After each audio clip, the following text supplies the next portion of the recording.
Okay, loose leash walking is the very first step to teaching your dog to heel. You need your dog to learn to focus on you. So it teaches your dog to notice that you exist. And it also teaches them a little bit of leash pressure. So when they feel that leash pressure, they know to turn around, come back to you, or at least respect that leash pressure. So we're gonna do a little bit of trying to do some loose leash walking. So what I do with my dog is I like to use a 5-foot or a 6-foot leash, especially if you have a little puppy that's tiny. It gives them a little bit more wiggle room. So I hold the leash, I put my right thumb through the loop of the leash, and then I hold it like a baseball bat, just the end of it. So they still have all this leash to work with. So I am giving them the opportunity to choose to not pull on the leash.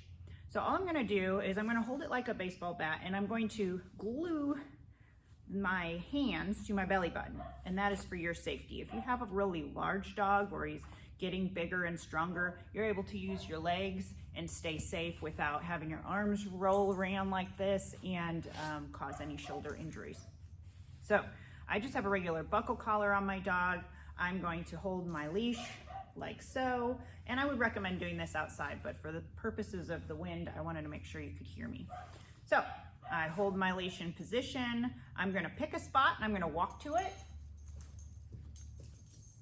And I'm gonna stop, and I'm gonna see if my dog will not pull on the leash. And she's a little bit older, so she knows most of this already, but this is something you can practice.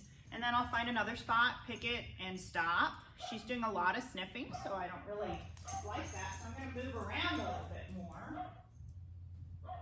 You can also, when your dog chooses to give you the time of day, you can, good dog, give them a little attention, reward them with some petting. You can also reward with treats. I am not gonna do that right now because she's old enough and she knows better.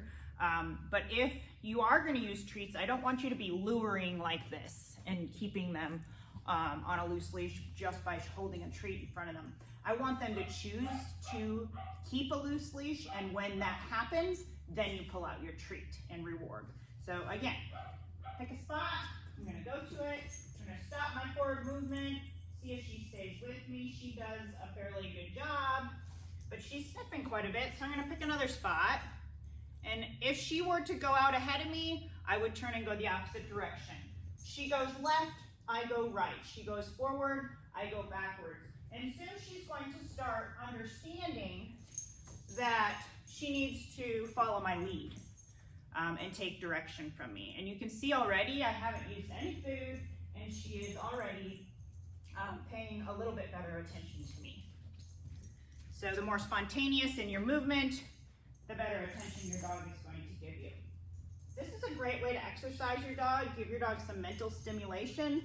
So you can do this maybe 10-15 minutes in the morning, 10-15 minutes in the afternoon, and I'm gonna quick demonstrate it outside a little bit and see if we can add a little bit more distraction, but it'll get loud and windy, so I wanted to make sure I explained myself first. But you can do this for 10-15 minutes just in your yard, in your backyard.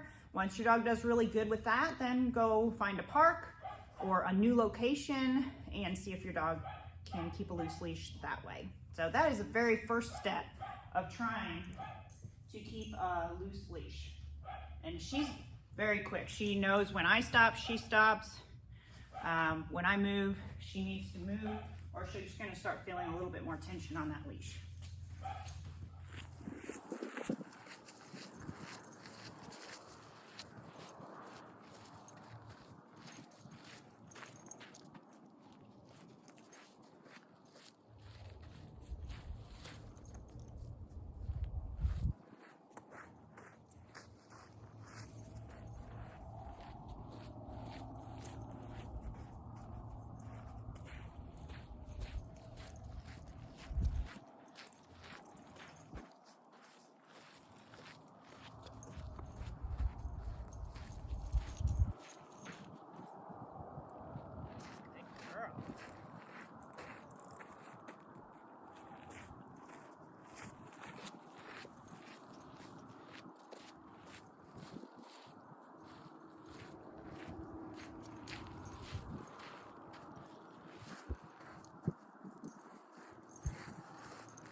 Super good.